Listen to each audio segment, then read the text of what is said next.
Hello, and welcome to Eyes on Success, a weekly program covering a wide variety of topics of interest to people with vision loss. I'm Nancy Torpey. And I'm Pete Torpey.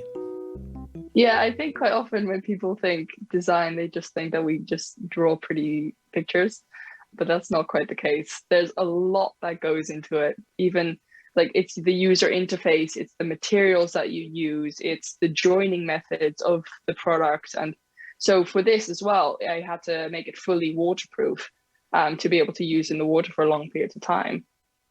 And today's guest will tell us how a class project turned into a useful device for the blind. Competitive blind swimmers currently rely on sighted assistants to signal them before making their turn for the next lap. We'll speak with Mirthe Hofstede, who designed a system that obviates the need for an assistant while at the same time providing better feedback to blind swimmers. But first for our tip of the week. This week's tip came out of our conversation with Mirthe Hofstede. So, do you have a tip for us?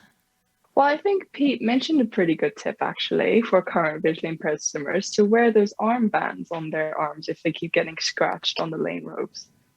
It worked for me. Yeah, exactly. Well, Optic will still take a few years to come out. So in the meantime, I think that's a pretty good solution, Pete. The salesman was certainly surprised when he asked what sport I wanted an armband for, and it was swimming. We all got a good laugh out of it. Support for Eyes on Success is provided by the Intracortical Visual Prosthesis Project, as described in episode 2151. Interested volunteer participants can learn more at www.chicagolighthouse.org/ICVP or contact them at icvp@iit.edu.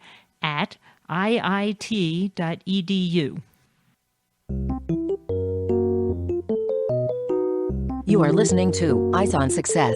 Success, success, success, success, success. Let's start by meeting Mirta. Hi, my name is Mirthe Hofstede. I am a Dutch university student currently living in the Netherlands. Previously, I lived in Malaysia, and during my project, I was studying in the UK at Loughborough University. I am 23 years old. And I designed Optic, which is a navigational device for visually impaired swimmers.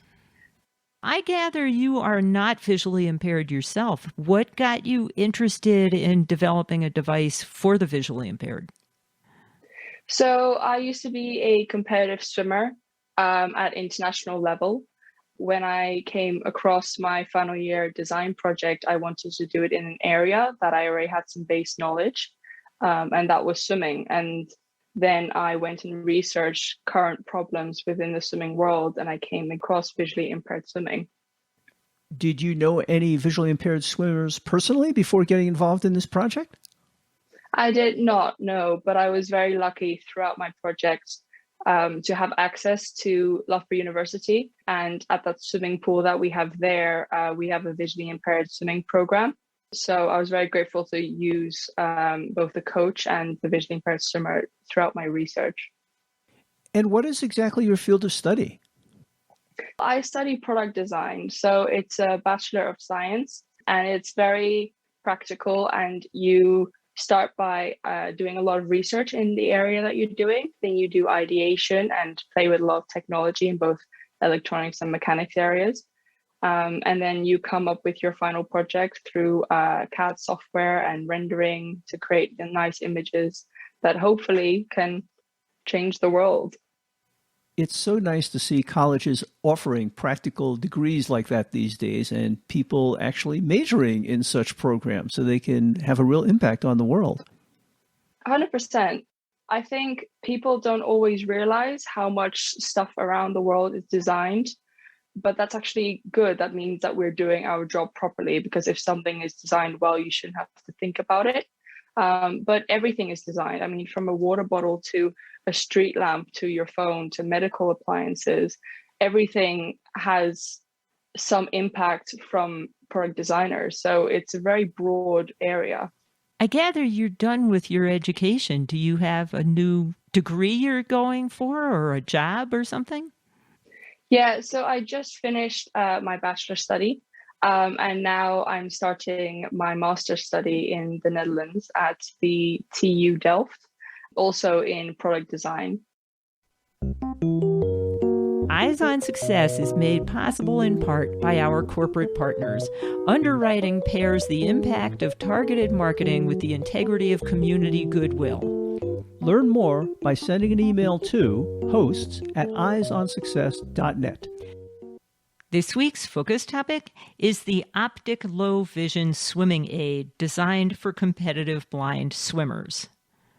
You mentioned in the introduction that you had been a competitive world-class swimmer yourself. And I'm wondering, before we talk about the aid you developed, if you can give us sort of a 30-second elevator pitch overview of what it's like to be an internationally competitive swimmer. I take it you travel a lot. There must be hours and hours of exercise and practice every day. Yeah, definitely. I mean, being any kind of athlete is a lot of work.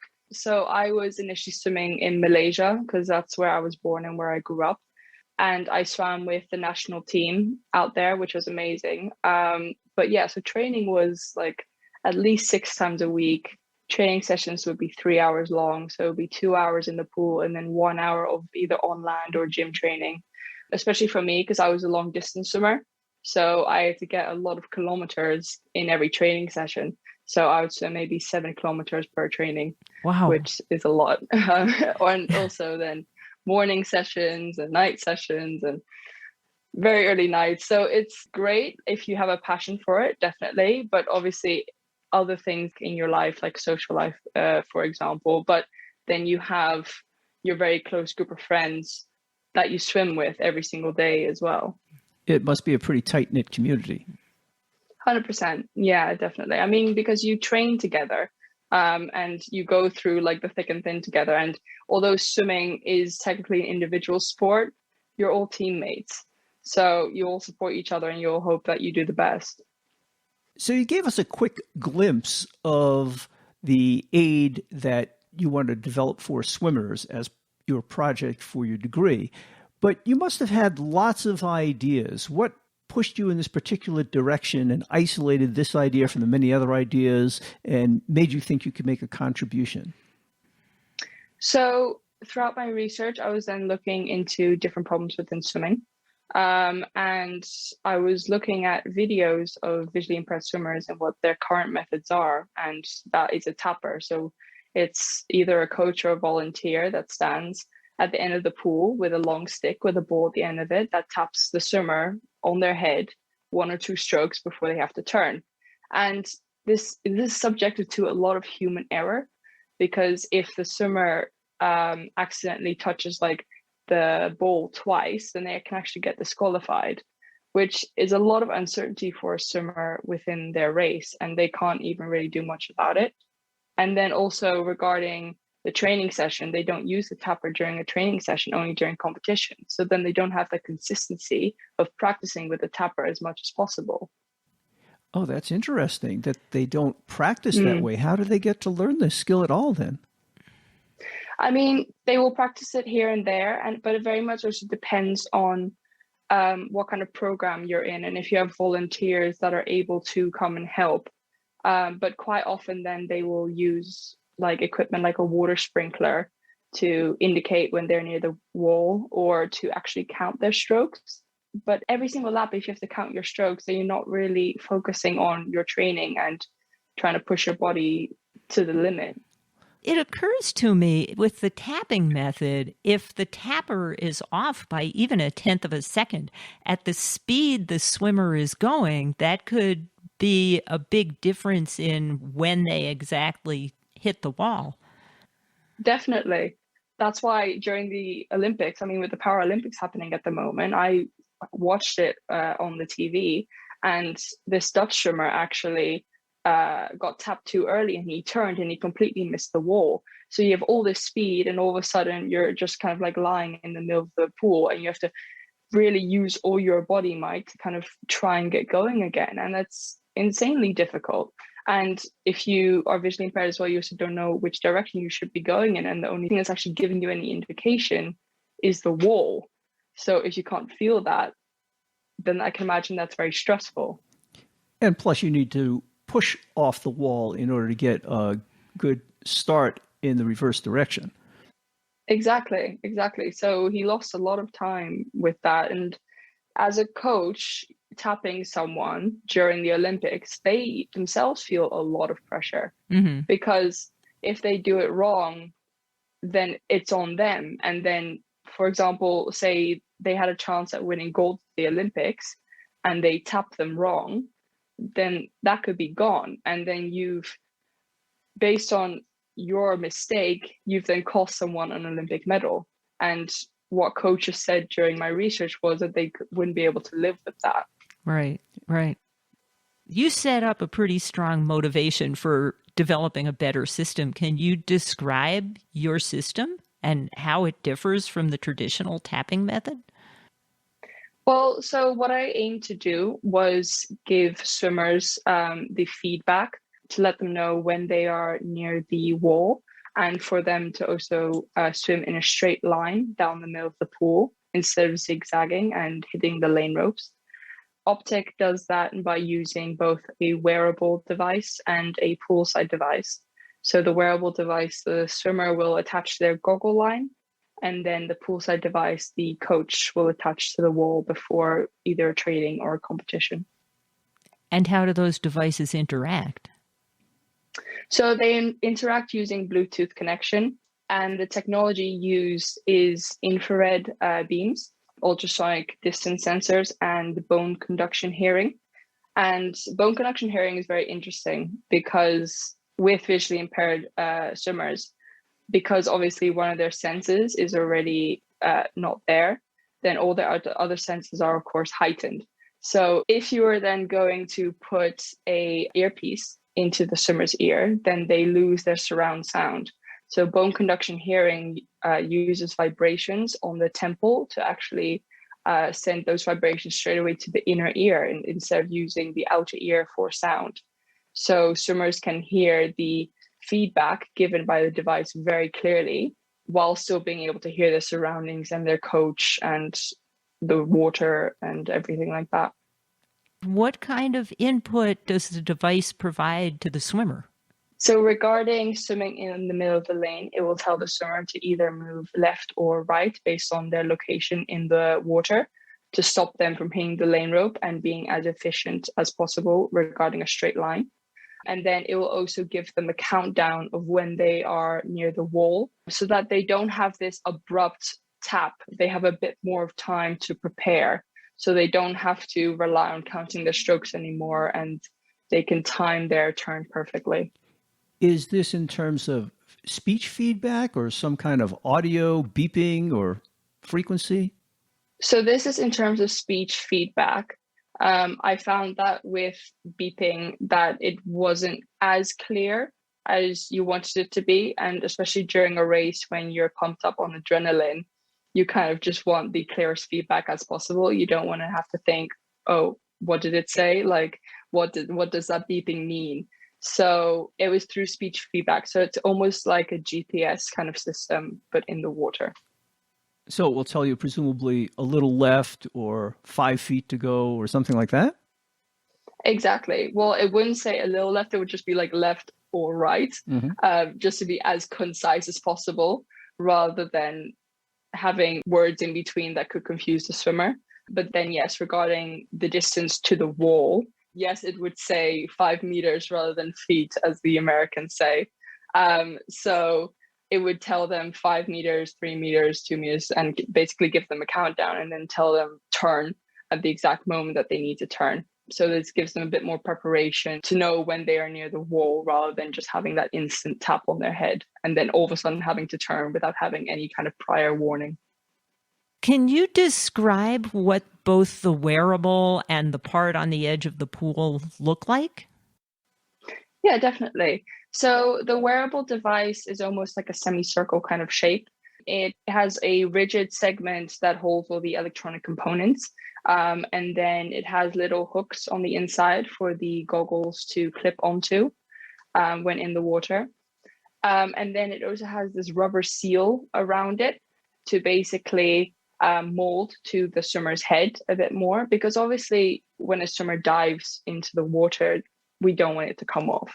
So creating the seal makes it very seamless also for water resistance between the swimmer's head and the wearable device.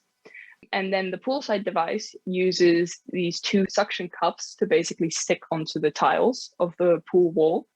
And it is a collapsible device. So the infrared beams that tell the swimmer to swim in a straight line are actually 1.25 meters apart. But obviously for storage, this is not ideal. So I made it collapsible. So after, when the coach is done taking it off the wall, they can collapse it into each other and then store it easily in the changing rooms. I can imagine how this would work great for an individual swimmer in a pool alone with the device. But when visually impaired swimmers compete, usually everybody in the pool is also visually impaired. And of course, they would all want this device because of how you motivated this situation at the beginning. What happens if there's another swimmer in between the swimmer in question and the device on the wall? So during competition, obviously there's one swimmer and their own wearable device that would be connected to each other. But that is the design flaw, unfortunately, with this device. I was not able to design it for when there are multiple people in the lane, or also when during a training session, when you have to swim in a circle around the lane to accommodate for multiple people. But this is very much the beginning of this project. So hopefully in the future, when technology improves or new innovations come out, this can develop into a product that can then be used for situations that it does not accommodate for at the moment. Would it be possible to put the poolside part at the end, or both ends of the lane, instead of on the side of the pool? Well, yeah, so it is currently on the both pool walls, at the end of the walls. Oh, I thought it was on the side of the pool and it watched the swimmer go by. No. It's stuck onto the pool wall, so where the swimmer turns and touches and where they dive off of, yeah. Oh. Yeah, so if the swimmer is in their own lane, then it is no problem. But if there's just multiple people in the lane, for example, during training, then right, that isn't quite the easiest, unfortunately. I used to always volunteer to swim in the same lane as the blind guy, and everybody was grateful to me because they were worried they'd get hit. And I knew that he stayed the closest to the rope of anybody, and so the person who shared his lane got the biggest part of the lane. So I acted like I was being nice to everybody sharing the lane with the blind guy, but I knew I was getting the better end of the deal. But then, like what you just said as well, like, of course, that's great then for Nancy when she was swimming. But then for the visually impaired swimmer, they then get all those scratches down their arm because the lane ropes are just so sharp. Yes. You just have to hit it a few times in an hour or so, and it developed quite a substantial mark on my arm. Yeah. So, Pete, you used to swim a lot. Can you contrast your experience with what Mirta is describing with using her device? Well, when I was in graduate school, a couple of times a week, I would go down to the gym with one of my roommates, and I'd swim a mile, but I had a little bit of vision and I could see that dark blue line at the bottom of the pool. So it gave me some sense of going straight and about when I was going to hit the wall. But later on, as I got older, I lost most of my vision, and it was not easy. And what I kept doing was, just to make sure I wasn't swimming into someone else's lane, I'd always veer a little bit towards the ropes. And after you swim a mile, you just have to hit your arm every once in a while. You know, it'd probably wind up being 50 times the whole exercise. But by the end, I had this huge welt on my arm. And I once went to a sports store and I said, I'm looking for arm protectors, arm pads. And they said, for what sport? And I said, swimming. And they just had a chuckle. So that's the way I protected myself. But I don't remember how I ran into the wall. I mean, I wasn't a racing swimmer, so I wasn't going at super speeds. I never really counted strokes, but in my head, I guess I kind of knew when I was getting close to the wall and I'd maybe slow down a little bit. You used to stick your arm out and just glide into the wall so that you wouldn't hit it with your head. Right. And I didn't do the fancy turns like competitive swimmers would. So how well did your technique work in practice? I take it you eventually tested this with real blind swimmers. Unfortunately, I actually wasn't able to because of Corona Oh, things. And then the coaches were obviously very helpful in that sense as well. Because I would have, loved to actually test this device in the water using visually impaired swimmers, but also small things like being able to find buttons on the wearable and how easy it is for them to put it on without being able to see the product and determine the orientation of it. So it's all these little things that designers have to think about that I unfortunately wasn't able to actually test in person. You didn't get a chance to test it yourself? No, I did not actually. Again, because of Corona, all the pools in England at the time were closed. mm-hmm. I tested it on land, actually. I just walked up to a wall and it happened to work, thankfully. But I hope that I can develop it further and at that point actually test it in the water on visually impaired swimmers. And it's very interesting because since kind of coming out with this product, people have emailed me saying, I would love for this to come out. Like, if you ever need anyone to help test, like, please let us know, which has been amazing. So I'm kind of curious. You talk about designing a product like this and based on a lot of technologies. You must have had to learn a lot of technologies. It must have required some money to purchase different devices, try them out. How does all that work when you're in school? Yeah, definitely. So we, as a student at Loughborough University, get a budget of £500 that we can use. But also a lot of the times I was looking at other projects going around at the university within other departments. And I would then go and look at their technology that they were using. So that would be no cost for me, but then I could still see if it would suit my product, which was great. Oh, that's neat. Because it's not easy to put these technologies together. There are just so many moving parts and so many considerations, as you pointed out. You have to think of a lot of things and be familiar with a lot of pieces of technology. Yeah, definitely. But that's why you have such a long research period at the beginning, so that you ensure that what you're actually going to hopefully try out will then be the best possible option to work. But actually, halfway through my design, I was like, oh, this isn't going to work. Okay, now I have to switch it all up and either start from the beginning again, and you have to rush a little bit. But trial and error, and that's absolutely no problem in design. At least you now know, okay, this is not an option. This is not going to work. We need to now recuperate and think of something else. And eventually it turned out great because now it works. So. Yeah, I think people don't often appreciate what goes into product design, the number of iterations, the number of failures, and the creativity that goes into it. They see the finished product and it looks simple. Yeah, exactly. And in your case, it looks beautiful. I've seen a photograph of it. Thank you very much. Yeah, I think quite often when people think design, they just think that we just draw pretty pictures.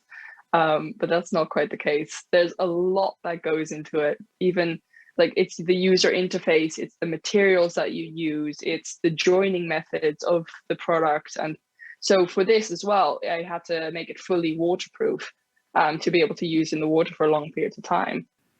Right. Yes. Have you thought about trying to connect with blind swimming organizations or some agencies for the blind that might help you in pursuing the next step in this project? I haven't tried blind swimming organizations as of yet, but I have been in contact with some other people, like professors from universities here in the Netherlands, to hopefully help me out. Because the problem at the moment is both funding, and I need other people to help me with this regarding like engineers and, all those other people that go into making a product. But I hope that this can, be on the market at some point. The only thing is obviously that FINA, the Swimming Regulation Board, needs to approve this to be used in competition as well. And that's also another big hurdle. But for them, I believe that as soon as it is fair for everyone, then I don't see why the rules could not be bent to include this in competition. Wouldn't that be great? It would be. Well, I hope you get a chance to pursue this project, and maybe blind swimmers will be benefiting from it in the future. We'll keep our ears and eyes open, and good luck with your future ventures. Thank you so much. You are listening to Eyes on Success. Success, success, success, success, success. Now for this week's final item, how to learn more about the Optic low vision swimming aid and how to contact Mirthe Hofstede directly. If people would like to contact you to find out more about your device or just some of the ideas you have, how would they be able to do that? They can contact me via my email. So my email is mirthehofstede@gmail.com. I also am on LinkedIn at Mirthe Hofstede, or on Facebook also Mirthe Hofstede. That's no problem. Any of those sites. Can you spell your name? Of course. So my name is Mirthe Hofstede. So MIRTHEHOFSTEDE. Do you have any social media that you'd like to share with us? Well, yeah, I mean, also Instagram or anything like that. There is also an article that has been written by Loughborough University on the device. So if anyone else is interested in having a bit more of a read deeper into the technology used, then they can always find that as well. The product is called Optic. So I'm sure if you Google that, you'll be able to find the article. And can you spell that? Optic is OPTIC. Nothing funny in the spelling.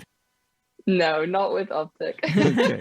Just normal English, because you were in the UK when you developed it. Yes. And of course, we'll have links to all of that information, as well as a link to the article that she referenced in the show notes associated with this episode at www.eyesonsuccess.net. That's it for show number 2206. As Mirta said, she developed this perspective product as a school project, so she had a short time frame and a reduced budget with which to work. Next week on Eyes on Success, we'll be talking about product development at Humanware, where they had more time and more money, and they came out with actual marketable products. We'll speak with Dominic Labbe, Product Development Director for blindness-related products at Humanware, and he will describe how the process works at Humanware for developing products such as the Victor Reader. So if you want to hear how a major corporation does the product development cycle, tune into that episode next week. You've been listening to Eyes on Success, hosted and produced by Nancy Goodman-Torpey and Peter Torpey. You can access the full archive of previous shows, subscribe to the podcast, and much more by going to our website, www.eyesonsuccess.net. If you have questions about anything you've heard on the show or have suggestions for future shows, send an email to hosts@eyesonsuccess.net. Thank you for listening and have a nice day.